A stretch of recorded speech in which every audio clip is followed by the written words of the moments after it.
આંતરરાષ્ટ્રીય motivation speaker ધ્યાન ગુરુ અને રાષ્ટ્રીય નારી શક્તિ એવોર્ડથી સન્માનિત એવા બીકે શિવાની દીદીનો ડભોઈના એપીએમસી મેદાન ખાતે કાર્યક્રમ યોજાયો હતો।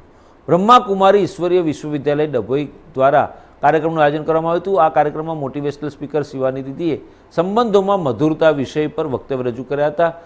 જીવનમાં ચાલતા સળગતા પ્રશ્નોનું નિરાકરણ લાવવા ઉપરાંત વ્યસ્ત જીવનમાં નવી દિશા પ્રદાન કરવાના પ્રયાસ હેતુ કાર્યક્રમ આ યોજવામાં આવ્યો હતો। જે કાર્યક્રમમાં ડભોઈના 2000થી વધારે લોકો ઉપસ્થિત રહ્યા હતા। સાથે જ ડભોઈના સાધુ સંતો તેમજ રાજકીય અગ્રણીઓ પણ આ પ્રસંગે ખાસ ઉપસ્થિત રહ્યા હતા।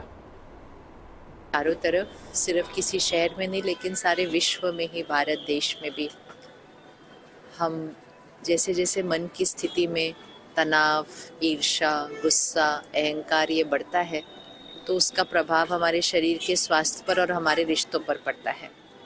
और इसीलिए पहले हम एक घर में 10-15 लोग रह सकते थे, फिर धीरे धीरे परिवार और छोटे होते गए, हम एक घर में 4 लोग रहने लगे। आज हम उस 4 लोगों में भी हमारे रिश्तों में गांठें आती रहती हैं और हम अलग अलग होते जा रहे हैं। तो वो प्रॉब्लम रिश्तों में नहीं, मन की स्थिति को बढ़ाने की बात है।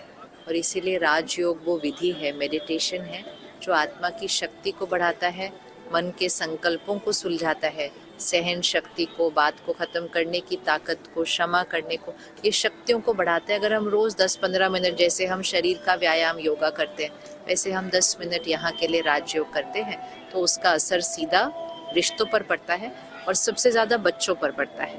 आजकल बच्चों के अंदर सिर्फ तनाव नहीं लेकिन कुछ बड़े बड़े शहरों में तो डिप्रेशन भी होने लग गया है। मानसिक स्वास्थ्य देश के लिए एक बहुत बड़ी समस्या बन गया है और सरकार भी उसके लिए अब इस बार इतना बड़ा बजट रखा है क्योंकि वो प्रॉब्लम बढ़ रही है इसलिए रखा गया है। तो अगर घर के बड़े अपने मन की स्थिति का ध्यान रखेंगे, घर की ऊर्जा बदल जाएगी, बच्चों के ऊपर उसका प्रभाव पड़ेगा। इसीलिए राजयोग हर परिवार के लिए सादगी है, पवित्रता है, नम्रता है, शुद्धता है, लेकिन उन संस्कारों को सबको ऐसे संभाल के रखना चाहिए, नहीं तो धीरे धीरे बाहर की चीज़ों का प्रभाव पड़ने लग जाता है। तो इसीलिए अपना ध्यान रखेंगे तो वो सादगी और पवित्रता हमेशा बनाए रखेंगे। गर्भावती नगरी नसीबदार है कि आज प्रथमवार ब्रह्माकुमारीना शिवानी दीदी गर्भावती नगरी में पधार्या। संबंधों में मधुरता ए विषय पर एमणे अहींया प्रवचन आप्युं। अत्यारनी आपणी जे परिस्थितिओ छे के घरमां पण कौटुंबिक क्लेश होय,